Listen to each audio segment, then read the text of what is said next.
silver trophy to the Golden Knights.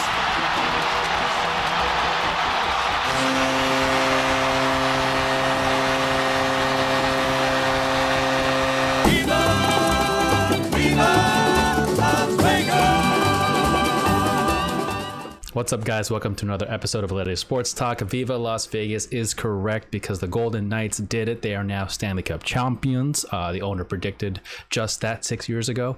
Pretty crazy that he did predict that they would win the Stanley Cup within, I think, the next 6 or 7 years or whatever. And here we are now crowning them as the new champs. But first off, I think the Panthers on their side, look, they think they did everything that they should have done in the first 10 minutes, except to basically score a goal, right? They put the pressure on the Vegas Knights. They were able to get some good opportunities, and they think they played pretty solid defensively again in those first 10 minutes, right? And then they even got power play around I think it was like 10 minutes in or whatever. And you're thinking, right, here we go, right? Like, this is the chance for them to get that goal, take that lead, control the game.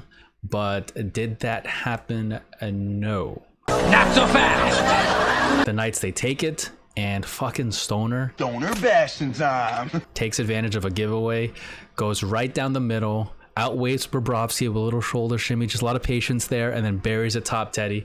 But look, I mean, puts it up top shelf, and it's just at that point, right? Like right at that moment right there, you're just like, oh, I think if you're a Panthers fan or if you're on the Panthers bench or whatever, it felt a little bit like, oh, fuck, like that.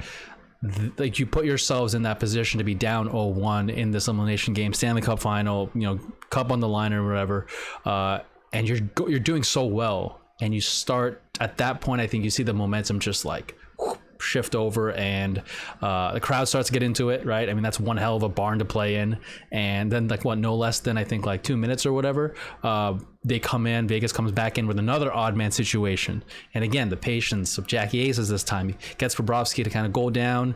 I mean, I don't think Bobrovsky had too much of a chance there. He just kind of skates it in, and Bobrovsky has to respect the possibility of a shot on that point, so he kind of goes down to butterfly, then he kind of like butterfly slides across, and he shovels it like right in between the blocker, I think the little seventh hole there, just right on the inside. And there's a bit of a scramble. His stick kind of stops it, but then boom, it goes in. It's a goal. And now in a matter of like 2 to 3 minutes after the Panthers were pretty, I don't know if dominant, but they were pretty in control of the game after the first 10 minutes. And then in a matter of like 2 to 3 minutes, the Knights take the lead, and now there's just no looking back for them. I think even though the game was still far from over, again, it was still the first period. I don't think it wasn't really throwing the towel center yet for the Panthers. It wasn't at that point, but it was a little bit mentally where you're thinking, all right, here we go again, right? Another first period, you're down multiple goals. To me, it seemed like it might as well have been 4-0. I just think with the way that the Knights had the momentum, the crowd was in it, and the way they were playing too from that point on, the crowd was in it, and the Knights were playing really well, moving the puck around, and they're just generating chances, just like pressuring the Panthers. And I don't know if at that point I would say that the Panthers should have taken as much, at least defensively, pinch, like there were a lot of odd man rushes the other way, especially that goal, and I just don't know if that early in the game you need to give the Knights that much opportunity, and they kind of did, but the Panthers, they did get a goal by just throwing the puck to the net, which I had talked about in other videos, where there could be success by just throwing the pucks to the net and seeing what happened. And like, look what happened when they did that, right? They just get a goal by throwing the puck down. I don't know, it was a bit of I don't know if it bounced, but it was just a weird, I guess like Hill didn't really see it or whatever. Maybe there's some traffic in front, but again, like, you just throw it to the net and you're able to get some chance, some pressure or whatever, or a goal, a best case scenario, and they got one there. But then again, after that, the Golden Knights are able to catch the Panthers on another bad line change. I think those have kind of hurt the Panthers this series specifically. It's like those small mistakes, right? Like from the Panthers just having bad line change, a bad giveaway, bad center slot pass, or not covering the guy in the slot, or having too many guys load up on one side of the board, and then a Vegas Knights player comes in on the slot area, gets open and gets a shot off. Those little mistakes have really changed the way the games have gone in this series. But in this one too, Martinez gets a goal, and then another surge a couple minutes later by Vegas after like a really long, I think like 2-minute shift there by the Panthers. Vegas gets another goal, right? And it's just like, there's so many things that kind of in spurts the Knights were able to just like work the Panthers, but also in spurts they were able to just deflate the Panthers there. I think the Panthers were gassed by that point, and not just maybe in the game, but in the series. I think Bobrovsky didn't really, have a chance. Like, he didn't really have a chance there. There's a rebound popping in front, and it was hard to keep relying on Bobrovsky and keep going back to the well of Bobrovsky being the guy that's going to save you all, game in and game out. And I thought he played really well. I think he's going to get, unfortunately, maybe the shit end of the stick here in terms of like how they look back on this final series. Like, they're going to think, all right, he really carried them all the way through. And then the finals, he got pulled twice or pulled once or twice. And he wasn't able to hold up his end, but I thought he did. I think it was just the Panthers defense not helping him out. Offensively, they didn't help him out. I don't think, to me, at least in my opinion, I think Bobrovsky was like on the bottom end of the list of issues that cost the Panthers here.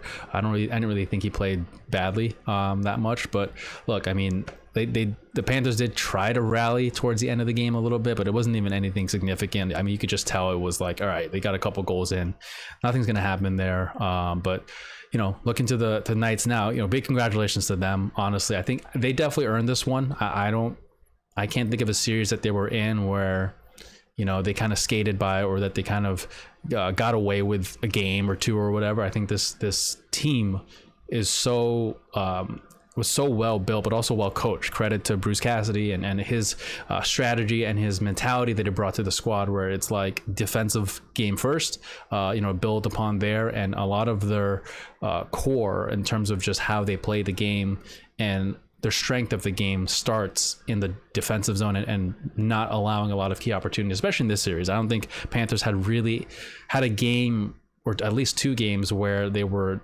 owning them defensively or owning them in their offensive zone, like the Panthers offensive zone. I didn't really see that.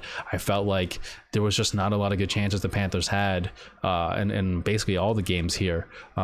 So that's something that you got to give a lot of credit to the Knights for, the coaching staff for, and how they adjusted. But I mean, also look on the Panthers side too, right? Like, look, Knights were the better team, but the Panthers were battling through so many injuries. Paul Maurice did talk about the injuries that the Panthers were going through. I mean, you fucking had Kachuk with a broken fucking sternum, right? Like that. I mean, I don't even know how you you play. Like, I just, that's unbelievable that how he battles through that. I mean, I think hockey players are a different breed, right? Like, whenever the information comes out about the injuries they were going through and the stuff that they were battling. I mean, you had Ekblad since the Boston series. You had Ekblad since the Boston series battling through a broken foot, which is, I don't even know how you can play. You'd skate through a broken foot there. And I think something else with his like oblique and shoulders, and he had a lot of stuff going on with him, which is it's a miracle how is he even able to still play after that series. But Panthers were definitely a beat up team, right? They were definitely a beat up team, and it was a great run for them. I don't think they have anything to really hang their head on. I think it's just you're running into a buzzsaw that is the Knights, and a team that was relatively healthy. I mean, they lost Brousseau, but I mean, like, Aiden Hill was healthy. Stoner was battling an injury for sure, but he didn't really look like it. I mean, once he came back, he seemed like he was so, he's really good. Eichel got, bumped around and got a big hit there, but he didn't really ever show signs of like not being good enough to play. And again, you had Marchessault, who seemed like he was just unbelievable in that whole series. Shout out to him. Conn Smythe winner, deservedly so. Yeah, I just think, you had the Knights, they were the better team, stronger team, healthier team. Goaltending wise, the Aiden Hill did exactly what he needed to do, and some, right? I thought he was so good. I think there's a potential there for the Panthers to get back in the series if Aiden Hill doesn't play as well as he does, right? If you're a rookie goalie in the situation that he's in and you kind of crack under the pressure, that's like maybe the one gap that maybe the Panthers might have had, but he didn't, and he was so good. He was solid, big dude, played his position well in terms of like positionally. He didn't really, he was able to maintain his crease and play the way that he does so well, which is why, he was able to keep them, down to less than three goals per game or whatever. So did a good job there. And I think also a big part that's also talked about on the TNT broadcast they were saying was the Panthers had so many power play opportunities, and they had, I think, maybe 0 power play goals. I can't remember, I have to double check, but they didn't have a lot. And to be able to stop, the special teams there, that's a huge factor in getting the win for the Knights. Having that ability to, hold the line on all those penalty kills was huge for them, and because I think Florida in past series did so well on the power play there, and the power plays would help them, beat teams in previous series there. So that's a big factor there, big reason why I think they won. But I think overall, right, you have to give the Golden Knights, especially the original guys, right, the misfits of who were there on year one, for them to get the cup, to me, in my opinion, is a pretty cool thing. It's really special. You got those guys that Marchessault and a couple others guys who deserve it. They made the cup, and they made the final, or at least the conference finals or whatever, almost every year except for one, or made the playoffs at least every year except for one. And then you got some like Jack Eichel comes in, high expectations, had a pretty bad outing in Buffalo and how all that shit ended there. But he comes in, able to have the playoff run that he has. It's been pretty awesome. Then you have Stoner coming in too. Like just the makeup of this team, I think, was perfect, right? You had the core guys who were like, they've been through the failures in past years.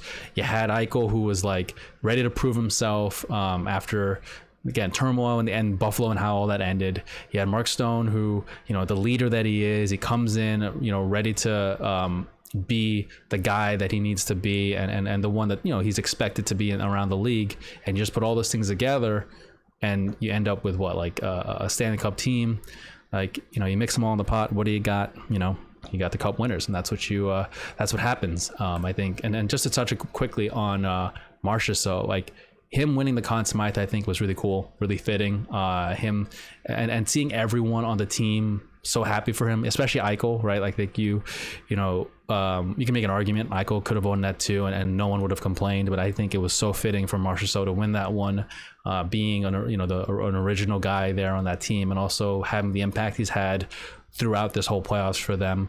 I definitely love seeing him get that trophy. So that was really cool to be able to see that for him and the squad there.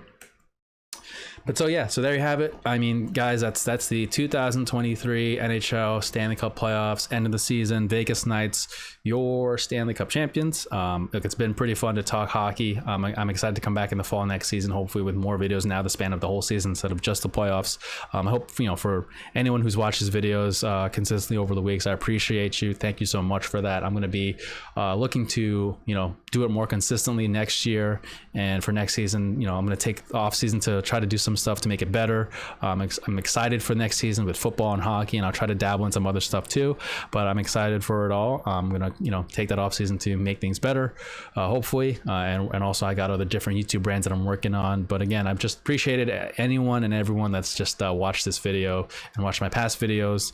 I hope you guys stick with me again for next season, but until then, I've been your host, Enrique Aledius. Thank you guys so much for watching Aledius Sports Talk. See you guys down the line.